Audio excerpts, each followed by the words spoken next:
George Brauchler back with you here on 710 KNUS. Earlier this week, there was an event for a guy named Joe O'Dea. He'd like to be our next U.S. Senator, and I think he's got a heck of a chance. And someone that came out to try to help him make the rounds and to spread the word and talk about the importance of getting Joe O'Dea in office was a former Army captain. That matters to me, of course, as an Army guy. Current U.S. Senator from the great state of, I think it's pronounced Arkansas, but I'm not sure. Tom Cotton, sir, thanks for joining us. Hey, George, it's good to be on with you. It's great to be out in, I guess, I don't know, Colorado. Is the way we pronounce it down in Arkansas? That's right. We end it in AS as well. It's Coloradas if you look at it otherwise. Hey, thanks for taking time out of your busy morning to chat with us. I wanted to ask, from your perspective, as someone who's not from Colorado, you are aware of the national issues and maybe even how they might impact us. But as somebody who's out there in the U.S. Senate fighting the fight every day, how important is it for us to get into a position to go from 50-50 to at least 51-49 on the Republican side of things? I can't stress it, how critical it is to gain that one marginal Senate seat, George. I mean, when we have 51 and we're in the majority, that means that we control the agenda. It doesn't necessarily mean we can pass every good piece of legislation that we would like to help stop inflation or control the border or crack down on vicious criminals across the country, but we can control what the Democrats are bringing to the floor. If we had 51 seats these last 2 years, I promise you they wouldn't have passed that $2 trillion stimulus. Oh, boy. Any kind of infrastructure bill would have looked very different. They wouldn't have passed their latest $700 billion boondoggle that's only going to contribute to inflation. We would take steps to block their $400 billion student loan bailout, which is grossly unfair to anyone who didn't go to college or work to pay their way through college or pay off their loans. We would be able to block all of their radical nominees to the federal courts, which view themselves as legislators and lawmakers, not as jurists. So I cannot stress how important 51 versus 50 in the United States Senate is to the people of Colorado, and that they have a great opportunity to make the Senate once again a effective check and balance on the runaway ideological agenda of the Biden administration. Now, the Senate is largely viewed by political scientists as sort of this debating society. The House is a mosh pit, as you can imagine. When you're in this environment where you're going to have the same colleague for 6 years, right, you're going to end up dealing with them. And you've got a guy like Michael Bennet, he's our incumbent United States Senator, who's been there, I think, since Strom Thurmond was a teenager, but he's been in there a long time. When you get to the business of campaigning for a Joe O'Dea, does it make it at all uncomfortable or awkward, or do you feel like, listen, I have an insight into what Michael Bennet has done for Colorado because I've been working with this guy. This is why we need Joe O'Dea. Well, what Michael Bennet has done for Colorado and for our entire nation is give us the 13% inflation we've had since Joe Biden took office. Spent trillions of dollars that we don't have that have contributed to that inflation, including insane boondoggles like providing stimulus checks to prisoners. Wow. Just think about that.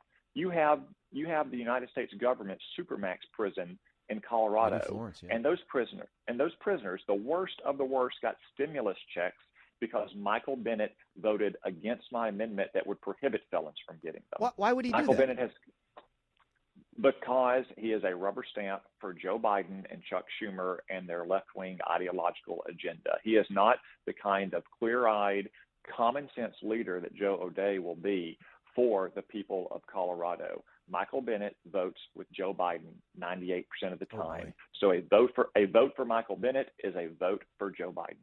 When you look at the Joe O'Dea campaign, and I know you've had the opportunity to spend time with Joe, look, all of these seats that are competitive could go one way or the other. But when you look at Colorado's, what gives you that sense of optimism that I think, despite the fact that Michael Bennett's been around forever, he's got a truckload of cash underneath him to spend, I think Joe's going to pull this off. No, I think Joe is extremely well positioned to win, but don't take my word for it. Look at what Chuck Schumer has done. Chuck Schumer has spent more than $10 million trying to stop Joe O'Dea. If he thought this race was in the bag or that Michael Bennet could run on his own record and succeed, he wouldn't be funding to the tune of more than $10 million all of those vicious attack ads that you've seen against Joe O'Dea this year. I know from my time in Colorado over the years that the people of Colorado want clear-eyed common sense in Washington. They've given Democrats a chance. Now is the time that they want a check and balance on the runaway Biden agenda, and I'm confident they're going to deliver that check and balance by electing Joe O'Dea. We're talking with Senator Tom Cotton from Arkansas. A couple questions, if you would, not about the Joe O'Dea part, but give us your sense of what we're going to see take place with Ukraine and Russia right now as we start to head into those dreaded winter months. From the outsider's perspective, from having looked at this and having done my best to keep up with understanding war.com, it feels like Russia is in a very unique and weird position. And is Putin in the throes of his last big move, or is there more to come? I mean, is this going to be a protracted battle? Is it going to be a negotiated peace? Where are we? Well, there's no doubt that we are seeing Ukraine on the front foot. This month, they've had a very successful offensive to seize back much of the territory that Russia had taken from them earlier this spring. Russia, meanwhile, is on the back foot. You have Vladimir Putin trying to mobilize 300,000 reservists, but we saw how poorly his active duty troops performed. There's no reason to think that those reservists would perform any better. Now, I think that the president has gotten this wrong coming and going. On the one hand, he's displayed typical Democratic weakness by refusing to give Ukraine the weapons they needed when it might have made a difference. For instance, providing the weapons late last year that might have deterred this invasion, or providing the kind of long-range artillery in the spring that would have prevented Russia from making the gains that Ukraine is now having to fight back against. But at the same time, he's made extremely foolhardy statements that kind of reflect the worst tendencies of wild-eyed liberal interventionists who think that we can remake the world at a stroke. I mean, remember in his Warsaw speech in March when he said Vladimir Putin had to leave power. Now, we might all welcome that development, but we should not call for regime change in the middle of a shooting war in Europe against a country with a massive nuclear arsenal. That's not Ukraine's mission either. Ukraine has a very simple objective. They don't want Russian troops on their soil, and it is a primordial right of any people to fight and die and kill for their own territory.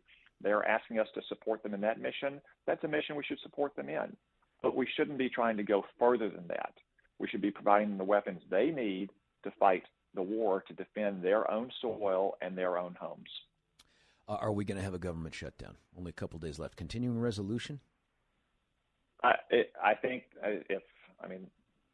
Chuck Schumer allows us to move forward in a timely fashion today and tomorrow, and doesn't insist on any left-wing amendments going on this spending bill, or perhaps if he simply allows Republicans to have an amendment vote or two on things like our border policies, then no, we won't. But again, this is why it's so important that we get to 51 seats, because it allows us to set the terms of debate. It allows us to control the committees and to write the legislation. So this is being done on our terms, that we can responsibly fund the government, especially critical functions like our military or our border patrol, and not simply try to spend more and more money that's just going to contribute to more and more inflation. I know you have to be a cheerleader for the Republican cause in the Senate and all that, but realistically speaking, when you look at the map as it is today, what do you think the final breakdown in numbers are when we get past the election in November?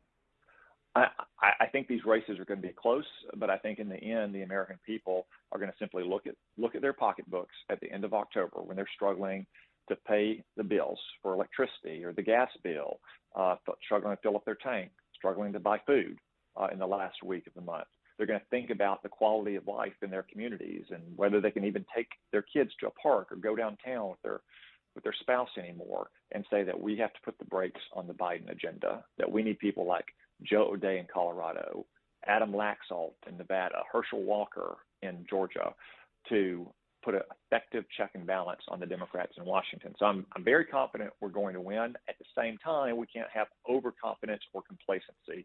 So I encourage all of your listeners to do what they can to help Joe get across the finish line in November. We're the state with the number one fentanyl overdose rate in America, and I know that from our little get-together this earlier week, you can very precisely paint a picture of how it is that we get so much fentanyl here, and it's something that really does require federal intervention. Colorado can't fix what's wrong with the fentanyl crisis all by itself.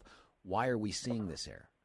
Yeah, so George, excuse me, I want to correct what you just asked. You asked about fentanyl overdoses. I have to insist there is no such thing as a fentanyl overdose, because no one takes fentanyl outside very carefully controlled pain management circumstances under a licensed physician.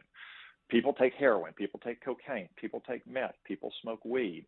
Nobody goes out and buys fentanyl. I just read a stack of tragic letters from parents whose children had died of fentanyl. In every case, they had gotten a pill that was counterfeit, that they thought was Percocet or OxyContin, because they were just experimenting, or they had migraine pain, or they had pain from wisdom tooth surgery, and those parents found their children dead. That is not an overdose, that is a poisoning, and poisoning is a form of murder, and we should treat these fentanyl traffickers and dealers exactly like we would treat murderers. We also have to secure our border, because that's where almost all of these drugs are coming from. And finally, we have to take the fight to the cartels. 108,000 Americans died last year from drugs. Almost all of them are coming from the cartels. What would you do if ISIS and Al-Qaeda had set up shop in Monterey and killed 108,000 Americans in 1 year? That's exactly what we should do to these cartels. Final thing before I know you got to get back to your hearing. You are uncomfortably tall. How tall are you? What's your height? I'm 6'5", which is usually an advantage in life. I have to say it is uncomfortable when you're sitting in an old-fashioned Humvee, though. That was the next place I was going to go. You spent time in the Army, and I know you don't talk about it. That's just what veterans do. But tell us where you were and when you were there. Sure. So I was in for about 5 years. I was in my last year of law school when the 9/11 attacks happened. I kind of wanted to rush out. My friends in the Army told me not to do so, that, the Army wasn't going anywhere for sure. And unfortunately, bad guys probably wouldn't be going anywhere. And if I dropped out of law school in my third year after taking out 3 years of loans, found a degree, my law school loans probably wouldn't go anywhere when I started making a few $100 a month as a E4 specialist. They were right about that. So I worked for a little bit after law school and paid off my loans, and then joined in 2004, and I spent about a year at Fort Benning, Fort Beginning as it's sometimes That's called. Right. Getting my commission as a second lieutenant, learning my craft as an infantry officer, and going to Ranger and Airborne School. I pretty much immediately deployed from Fort Benning out of Fort Campbell to Iraq.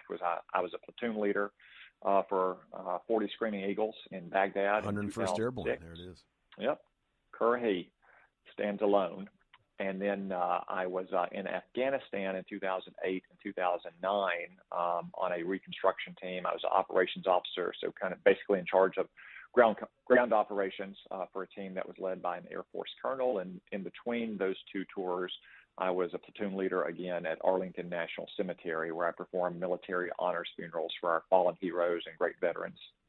Well, first, thanks for that. I think that people that don't appreciate what took place during the war may not appreciate that the 2 times you were there, and I was in Iraq after this, but you were there before each of the surges, which really were game changers in sort of how the war progressed afterwards. You were there before we did the surges, so it was still the Wild West when you were in Iraq and Afghanistan.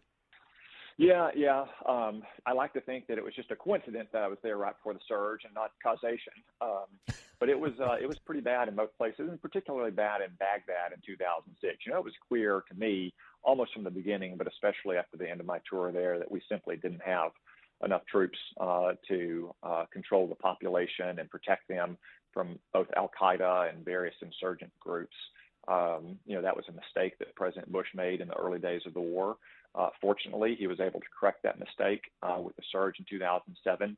We stabilized the country, and Iraq, like most of the Middle East, frankly, was basically stable when Barack Obama took office in 2009. And you saw what happened from 8 years of Democratic governance when Barack Obama thought it was more important that we apologize to the Ayatollahs and others than that we protect America's interests and stand with our allies. You're starting to see the same world disorder in the Middle East, in Ukraine, and in East Asia under Joe Biden, Barack Obama's understudy. Well, I had been in U.S. Division North in Iraq, and I saw the difference after we were pulled out. You remember that right there in about 2010, 2011, when he said all the green suiters are out of the desert by the end of December. And within, it feels like months, we're seeing images of Mosul, which was pretty well locked down by us in just door-to-door fighting. I mean, it was craziness that was out there. You did OCS, is that right, Senator? I did do Officer Candidate School, yes, at Fort Benning. Listen, I think I see a trend here, and that is you do everything the hard way, right? Like OCS is the hardest way to get a commission. You picked the hardest branch, and then you went to Ranger School, and then you went to both wars before things got a little more stable. Is this a trend? I mean, is this your lifestyle? On occasion, I've been accused of being the hard ranger, not the smart ranger. Those try to have a little bit of both. I would say that, OCS is considered by some the hard way, but certainly young men and women who spend 4 years in ROTC and at our military academies definitely put in a long time to train, to learn our troops. OCS at 3 months gives you a crash course. It was good for me, but I have high respect for anyone who raises their hand and wants to serve in any capacity. And we need more kids to do that. And unfortunately, a lot of kids are discouraged from doing it right now by the Biden administration's failures, whether it's Afghanistan or the foolish vaccine mandates or the left-wing indoctrination sessions we're subjecting our troops to. Well, the aphorism is true that the best-looking officers come out of ROTC, but I want to leave you with just a couple moments. If you wanted to say some last thing to Colorado voters out there before we cut you loose to go do your business, what is it? The simple question is, are you better off now than you were 2 years ago? Can you make ends meet? Or are you struggling with 13% inflation? I got to tell you, when I was driving around Colorado, gas was a lot higher than it is in Arkansas. I had to run into a Walmart. Grocery prices looked higher there as well. I saw a lot of homelessness. We know the problem you're having with fentanyl, the problems you're having with car theft. If we continue down the path that Joe Biden has led us, those problems are only going to get worse. If you want a check and balance on the Democrats' radical ideological agenda, the way to do that right now is to elect Joe O'Dea in Colorado and send a clear-eyed, common-sense leader to Washington to represent your views and your values. Senator Tom Cotton from the great state of Arkansas. Sir, thanks for joining us. I really appreciate you taking time out of your busy day. Yeah, thank you, George. Thanks, sir.